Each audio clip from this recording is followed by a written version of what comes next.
जय श्रीराम. आज श्रीरामचरितमानस भाग 150. रामे चित्तलयः सदा भवतु मे, भो Ram मामुद्धर.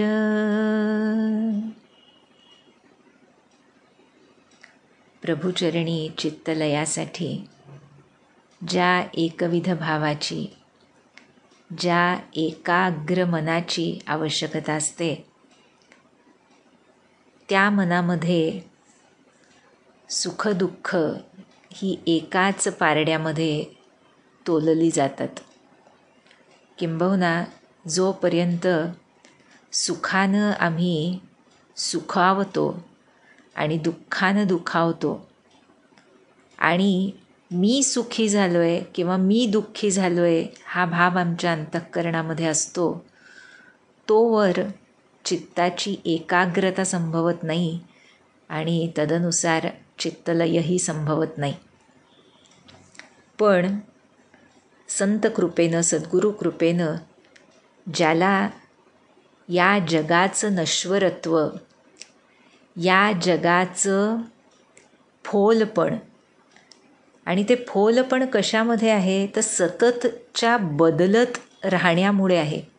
The चेंजेबलनेस of the world ज्याला कळलेला सर्वांनाच असतो, पण तो खऱ्या अर्थानं हृदयात उतरल्यामुळे चेंजलेस किंवा कोणताही बदल न होता केवळ सुखच मिळेल या भ्रमापोटी त्यामागं धावत राहण्याची जी बुद्धी, ती क्षीण झाली की मग खऱ्या अर्थानं सुख आणि दुःख हे दोन्ही भोग आहेत आणि या दोन्हीच्या पलीकडं जायचं आहे हे आम्हाला सद्गुरू कृपेनं कळतं. ही चित्तलयाची शिदोरी आहे एक प्रकारे. जसं आपण बघतो आहोत रामचरितमानसमध्ये, माता कौसल्या अत्यानंदित आहे की माझ्या लेकाचा राज्याभिषेक होणार आहे, युवराजपद त्याला मिळणार आहे. मुख्यतः त्यामागे हीच भूमिका आहे की तो सर्वथा योग्य आहे यासाठी आणि अयोध्येच्या प्रजेसाठी हितकारक आहे, सबंध जगतासाठी हितकारक आहे, या भावनेतून तो आनंद आहे. हे जरी खरं असलं तरी या जगाच्या स्वभावानुसार त्यामध्ये इतका अचानक बदल झाला आहे की त्या मातेला त्याची कल्पनासुद्धा नाही. पण रामचंद्र हीच गोष्ट आईला सांगण्यासाठी तिथे गेलेत. त्यामुळे तुलसीदास वर्णन करतात, मातु बचन सुनी अति अनुकूला, जनु स्नेह सुर तरुके फूला, सुखम करंद भरे श्रिय मूला, निरखी राम मनु भमरु न भूला. आई खूप सारं कौतुक करते रामांचं. आपण बघितलं कशी तयारी कर हे त्याला समजावून सांगते, मांडीवर घेऊन त्याचे लाड करते. आणि तुलसीदास म्हणतात हे तिचं अत्यंत मनोहर असं बोलणं तिच्या प्रेमाचा जो कल्पवृक्ष आहे त्याची जणू फुलं होती बरं का. आणि सुखरूपी मकरंदानं, जो मकरंद असतो फुलांचा, तो सुखरूप आहे आणि त्यांनी ती भरलेली आहे. जणू स्नेह सुर तरुके फुला, सुख मकरंद भरे श्रियमूला.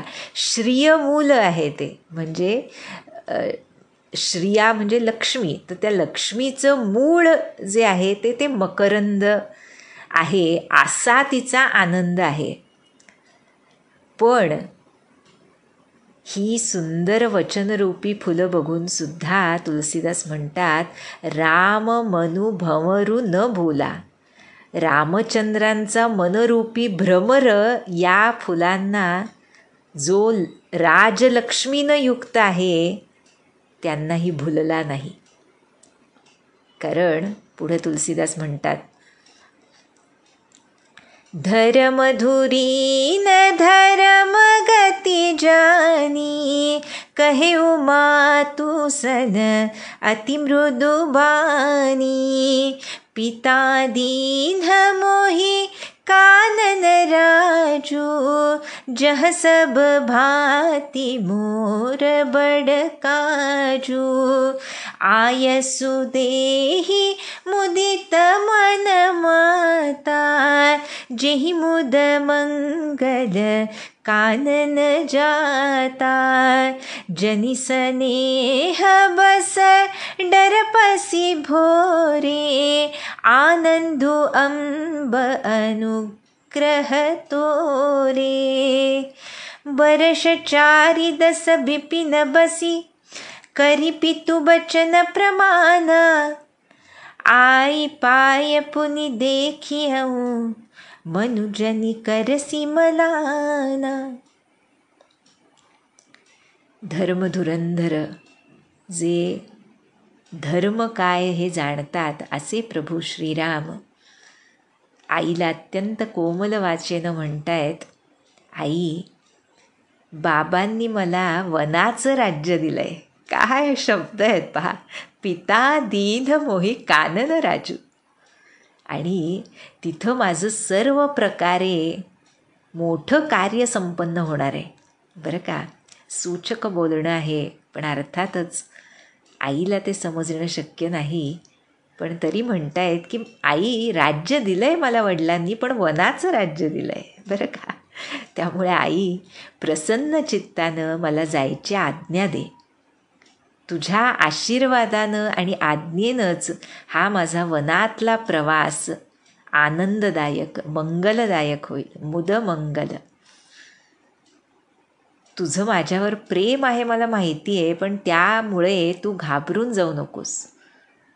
तुझ्या कृपेनं, तुझ्या अनुग्रहानं आनंदच असेल सगळीकडे. 14 वर्ष मी वनात राहीन आणि माझ्या वडिलांची प्रतिज्ञा खरी करून परत येईन. मग तुझ्या चरणांचं पुन्हा दर्शन घे.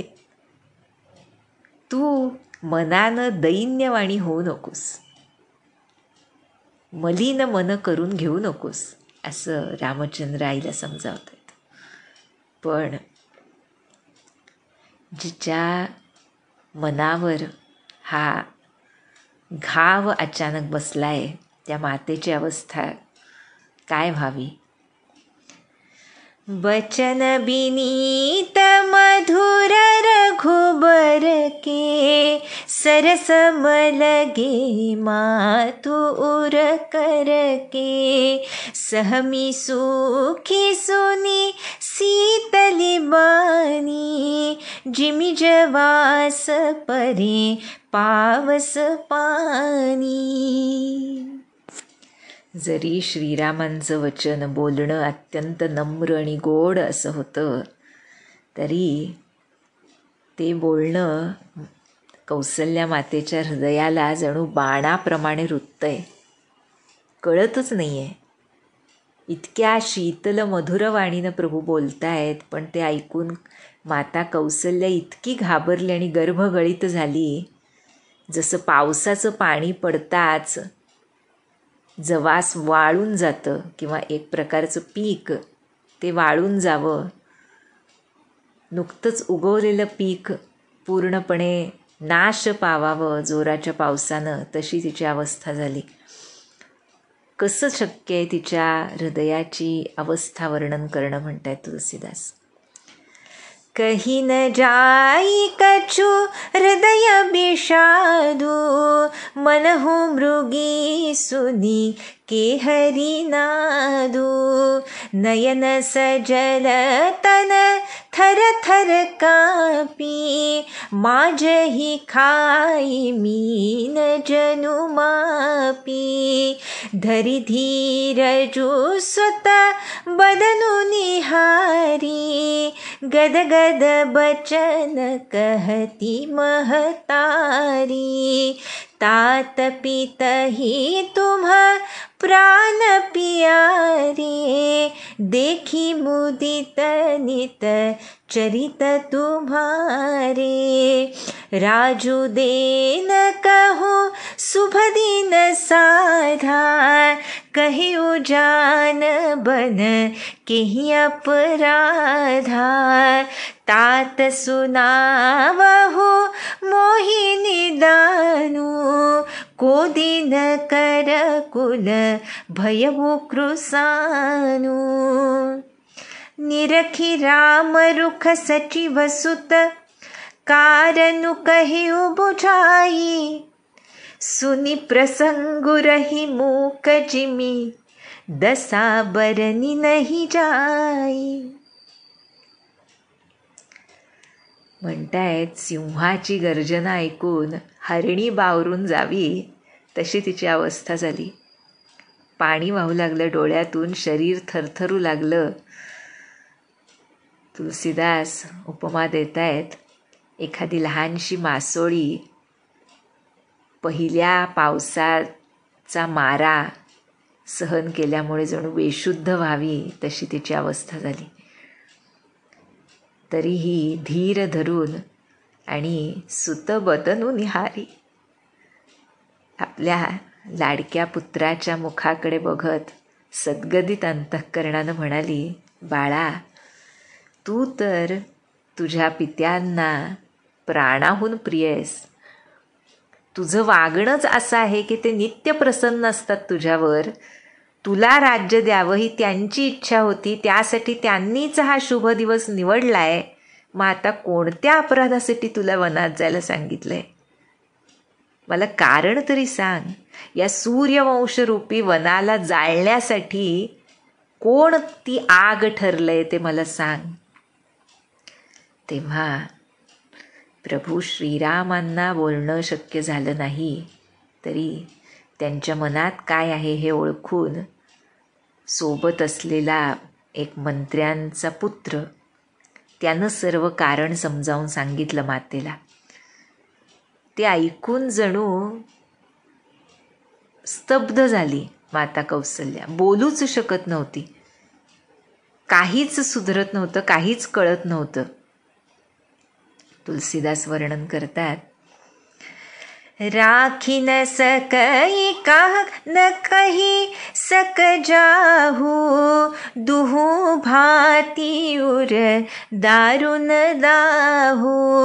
लिखत सुधा कर गालिखि राहू, विधि गति बाम सदा सब काहू।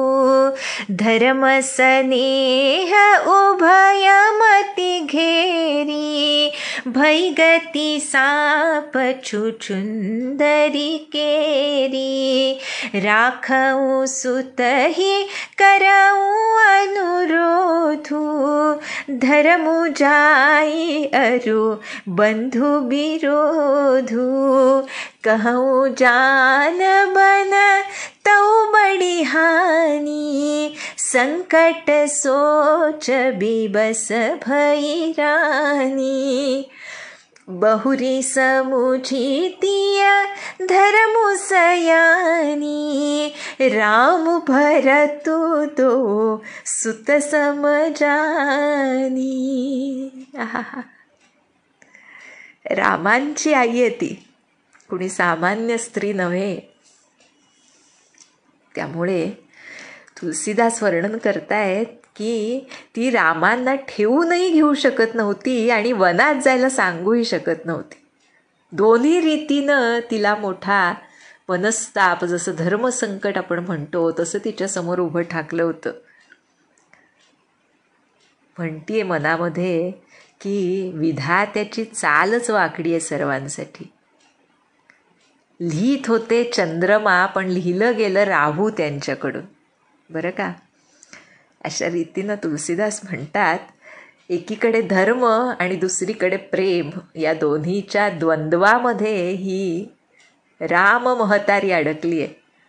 इकडे आड तिकडं विहीर अशी अवस्था आहे. विचार करतीये की जर मी हट्टानं रामाला ठेवून घेतलं तर धर्माला बाधा येते आणि भावांमध्ये वितुष्ट येतं. पहा बरं, अशा प्रसंगामध्ये सुद्धा ती राममाता धर्माचा विचार करते. उगीच रामचंद्र तिच्या पोटी जन्माला आले नाहीत.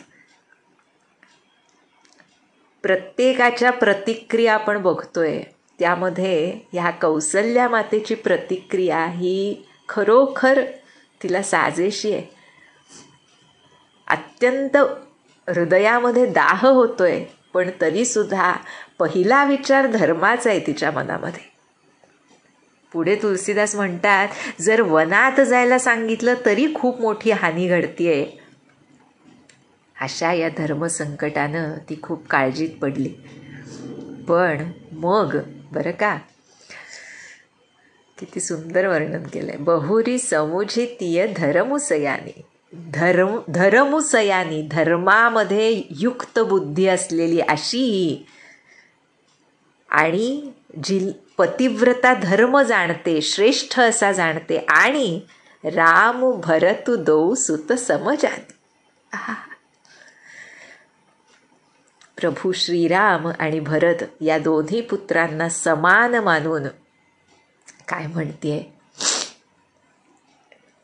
सरल सुभाव राम महतारी, बोली बचन धीर धरी भारी, तात जाऊ बली की धेऊनी का, पितु आयसु सब धर्म कटीका.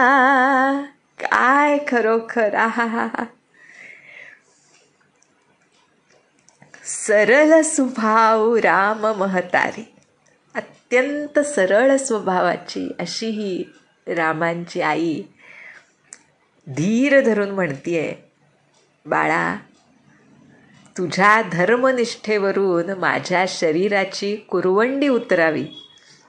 आणि पुढे म्हणतीये, तू योग्य केलंस, चांगलं केलंस, कारण पित्याच्या आज्ञेचं पालन करणं हाच सर्वश्रेष्ठ धर्म आहे. किती इमिडिएट रिॲक्शन आहे पहा.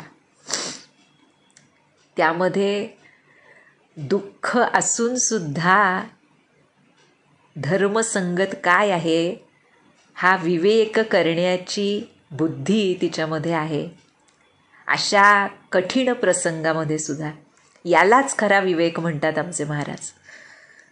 विवेक काय आहे, योग्य अयोग्य काय आहे हे आम्हाला सर्वांनाच माहीत असतं, पण ऐन वेळेला ते आम्ही विसरतो. हे जे महाराज म्हणतात ते ही राम महतारी ऐन वेळेला विसरली नाही, त्यामुळे ती राम महतारी.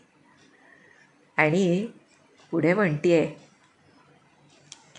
राजू देन कही दीन बनू, मोहिन सो दुख लेसु, तुम्ह बिनु भरत ही भूपती ही, प्रज ही प्रचंड कलेसु.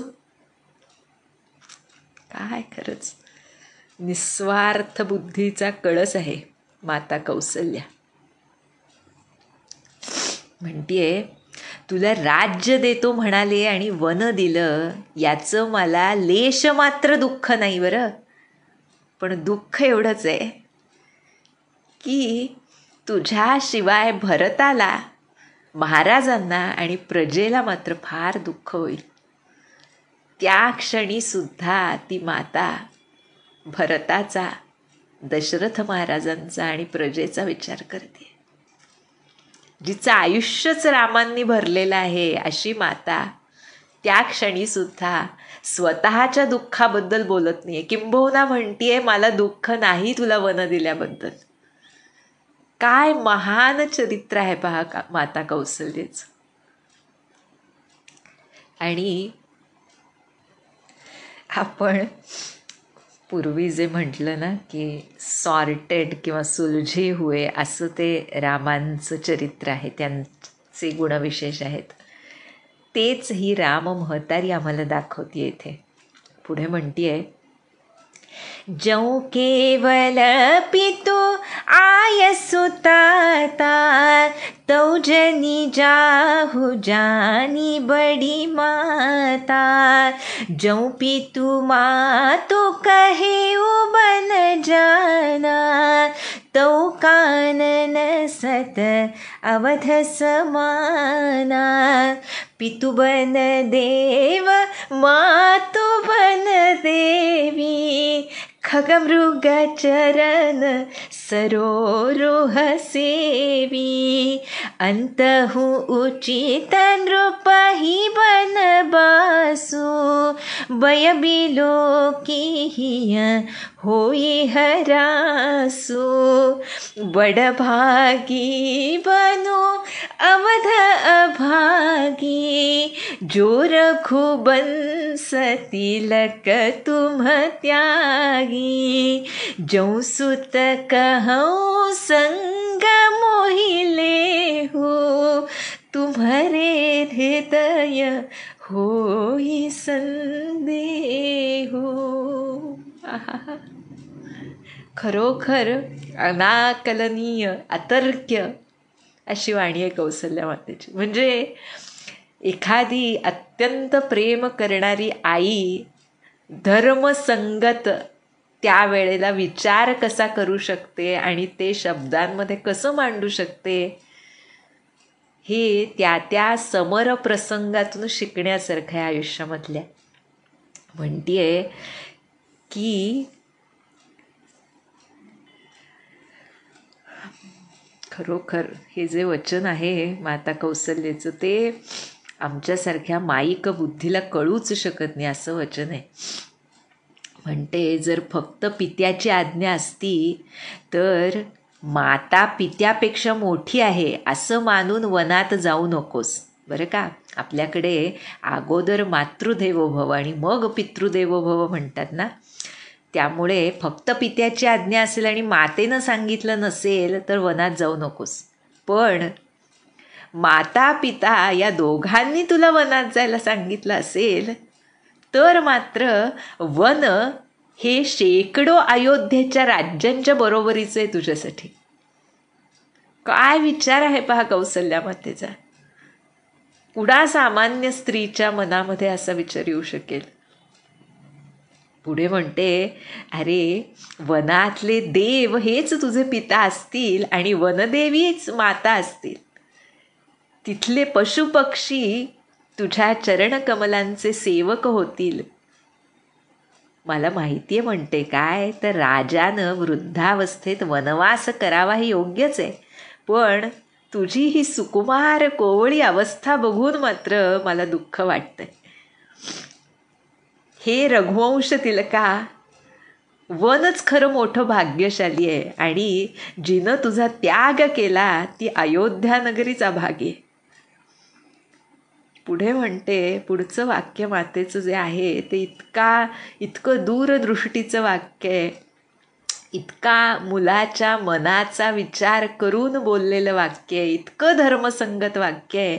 म्हणते की हे पुत्रा, जर मी तुला म्हटलं की मलाही सोबत घेऊन चल तू वनामध्ये, तर तुला संशय येईल की काहीतरी निमित्तानं आई मला थांबवू इच्छितीये. त्यामुळे कितीही दुःख वाटलं तरी मी तसं म्हणणार नाही. पूत परम प्रिय तुम सब ही के, प्राण प्राण के जीवन जी के, ते तुम कहु मातु बन जाऊं, मैं सुनी बचन बैठी पछिताऊं. यह विचारी नहीं करऊं हठ, झूठ स्नेहु बढ़ाई, मानी मातु करनात बलि, सुरति बिसरी जनि जाई. देव पितर सब तुम्हि गोसाई, राखहु पलक नयन की नाई. अवधि अम्बो प्रिय परिजन मीना, तुम्ह करुणा कर धर्म धुरीना, अस बिचारी सोई करहु उपाई, सबहि जियत जेहि भेट हुआई, जाहु सुखे न बनहि बलि जाऊं, करी अनाथ जन परिजन गाऊं, सब कर आज सुकृत फल बीता, भयउ कराल कालु विपरीता, बहुविधि बिलपि चरण लिपटानी, परम अभागिनी आपुहि जानी, दारुण दुसह दाहु उर व्यापा, बरनी न जाहि बिलाप कलापा, राम उठाई मातु उर लाई, कही मृदु बचन बहुरी समुझाई, समाचार तेहि समय सुनी, सिय उठी अकुलाई, जाई सासु पद कमल जुग, बंदी बैठी सिरुनाई. माता म्हणतीये, बाळा तू सगळ्यांनाच प्रिय आहेस, प्राणांचा प्राण आणि हृदयाचं जीवन आहेस जणू, आणि असा तू प्राणाधार म्हणतोयस की आई मी वनात जातो, आणि हे तुझं बोलणं ऐकून मी पश्चात्ताप करत बसले आणि खोटं प्रेम दाखवून मी सोबत येते असा काही हट्ट मी करत नाही. तुझ्यावरून मी जीव ओवाळून टाकते, पण मातेचं नातं मानून मला विसरून जाऊ नकोस. पुढे म्हणते, बाळा पापण्या जशा डोळ्यांचं रक्षण करतात, त्याप्रमाणे देव आणि पितर तुझं रक्षण करोत. तुझ्या वनवासाचा जो काळ आहे 14 वर्षांचा, ते जणू पाणी आहे आणि तुझे प्रियजन आणि कुटुंबीय मासे आहेत. तू करुणाकर आहेस, दयेची खाण आहेस, धर्मधुरीण आहेस, असा विचार कर आणि आम्ही सर्वजण जिवंत असेपर्यंत आम्हाला भेटण्याचा काहीतरी उपाय कर. आता मी जीव ओवाळून सांगते, कारण सर्वांचीच पुण्याई संपली आहे. त्यामुळे तू सेवकांना, आप्तांना, नगरवासियांना अनाथ करून सुखानं वनात जा. हा कठीण काळ आमच्यावर ओढवलाच आहे. अशा रीतीनं खूप विलाप करत आणि परम अभागिनी आपुही जानी, स्वतःला अत्यंत दुर्दैवी समजत माता कौसल्येनं रामांचे चरण घट्ट धरले. बहुविधी बिलपी चरण लपटाने. हृदयामध्ये असह्य दुःख आहे. जो विलाप तिनं केला आहे त्याचं वर्णन करणं शक्य नाही, कारण ती द्वंद्वात अडकली आहे. रामांनी मातेला उठवलं आणि हृदयाशी धरलं आणि अत्यंत कोमल शब्दांनी तिची समजूत घातली. पण त्याच वेळी माता सीता, तिला ही बातमी कळली, अत्यंत व्याकुळ झाली.